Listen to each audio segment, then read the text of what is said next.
This goes back to the loan level analysis as far as what decision is best for the lender. And I have 4 different columns. The first column is foreclosure, the next column short sale, deed in lieu, and loan modification. The loan balance is right on the top, $250,000.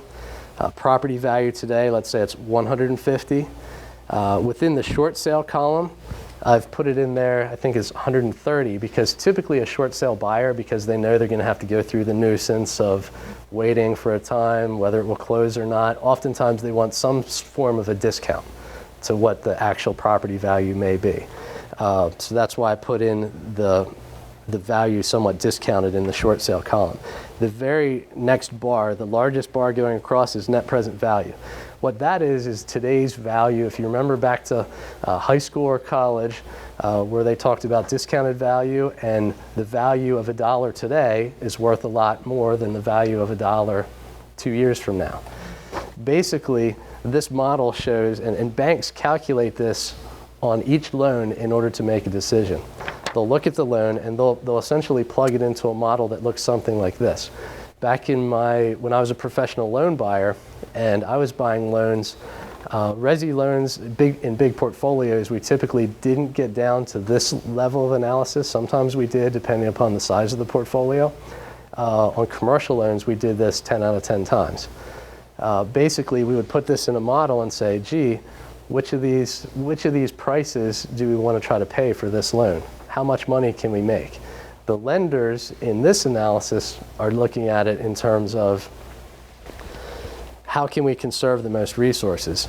Under foreclosure, you see that's $94,000 net across from the net present value, $94,000, short sale, and I'm not sure I have the same ones. It's about $100,000, deed in lieu $110,000, and loan mod $77,000. What this basically shows, and I'll start at the loan mod, the final column, if a lender modifies this $250,000 loan and agrees to accept 3% interest payments for the next 30 years on that, 30 years of 3% on $250,000, the net present value of that's only $77,000. When I was a professional loan buyer, I would buy performing loans that were well collateralized all day long at 60 cents on the dollar just because the interest rates were low. So typically the lenders are trying everything they can not to do loan mods, with the exception of there's also bailout money that says we've bailed you out and here's some money, you guys modify a certain number of loans.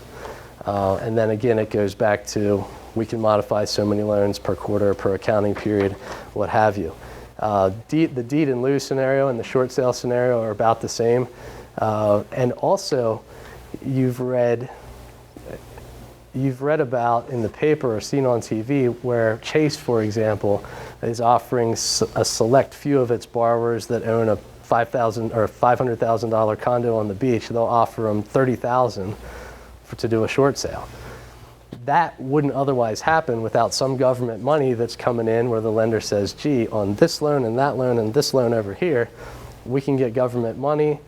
And it could be the contract issues that I discussed. There's some way, form, or fashion that the lender can get money, and it makes sense for them to actually write a check to their non-performing borrower for $30,000 to get them to do a short sale. So and there's no way, it's kind of funny, once that's publicized, then everybody's like, pick me, give me money, and I'll short sell my house and let me off the hook for the rest. But I bring this slide basically to say, here's some individual loan analysis that the lenders engage in. Layered on top of that is the situation that I described with the loss sharing, or not loss sharing, but loss reserve accounts. Layered on top of that is all of the contract issues that I described. So it actually gets fairly complicated as far as how the lender makes a decision on an individual loan. I'm just today trying to describe, here's what they do, here's the things that they go through to give you a better knowledge in speaking with your customers and clients.